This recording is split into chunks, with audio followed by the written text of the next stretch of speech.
Transformers Universe, the longest going series on this channel that started in 2009, and it's still not finished, and I keep going on long breaks, which probably doesn't help it. But as a result, it gets to be a time capsule for my channel, where you get to see the early days, some of the rough middle bits, some of the good, some of the bad, and you get to see it as it evolves, which I did consider cancelling it a few times, just completely ending it and starting something new. But I still think there's stories to be told within this universe.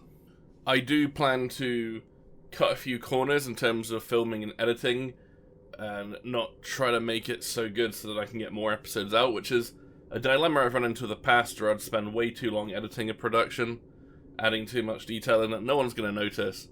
So I think with Transformers Universe, I want to find a way to kind of produce them like I used to, where it's not going to be quite as... the editing's not going to be quite as good as some of my later videos. It's not like I'm just going to film it with my mobile phone, shaking it around, and not add any sound effects and do that kind of level of laziness. It's going to be more... I'm going to be mindful of how long I'm taking on a particular shot or a scene or an episode overall, and try to find a way to streamline it so I'm not spending as long working on a single thing. That way I can effectively get content out a bit sooner. With the Emerald Archer and the Green Arrow, just Lego DC stuff in general, I would spend ages at, doing lip sync for the characters, and also editing such small minute details that you'll only see in the background. The sort of effort versus reward isn't that great for it.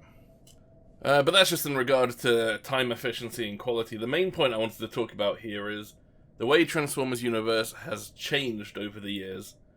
I went and sat down and rewatched all 11 episodes the other day, just to kind of get an idea of how it was, where it's going, and refresh my memory on a lot of different things. And it became glaringly obvious about midway through the run. One particular note was the characters shifted from the movieverse designs and started looking more Generation 1 over time. Especially in episode 11, where the characters just kind of fully embraced that. One of the reasons for this was the figures used for animation. That's because the current generation lines at the time kept offering better and better figures, which would work better in animations, and then at one point it looked like Masterpiece was going to really kick off and release all the sort of best versions of each character, and that kind of went downhill rapidly, and then the Generations line started to improve again. And then we had the Studio Series line of Transformers, which released the movie line figures pretty well. So, as a result, I'm going to try and steer back to that a bit more. Some of you might be up in arms, and some of you might appreciate that, but I kind of want it to go full circle, where it kind of almost begins where it started. I've also been on a good long hiatus from making content for a good 2 to 3 years.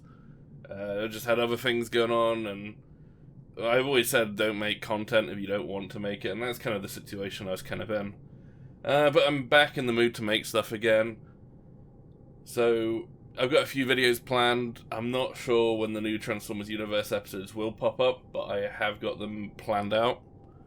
So stay tuned. In the meantime, this will be the new design, final design of Cliffjumper for Transformers Universe. This will be how he looks for the rest of the series now.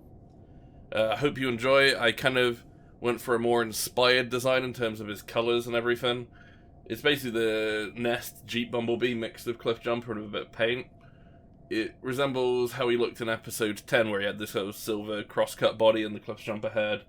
I quite liked that, but I don't think it executed too well, but I think this pulls it off a lot better. Main reason for not making him completely red is I kind of like the idea of bringing forth something that fits in with the Bayverse, where the colours aren't always one-to-one. And I kind of just wanted to do something new. This Cliffjumper is unique to Transformers Universe, unless someone decides to copy me. But that's just it for a quick little update on Transformers Universe. Anyway, moving on.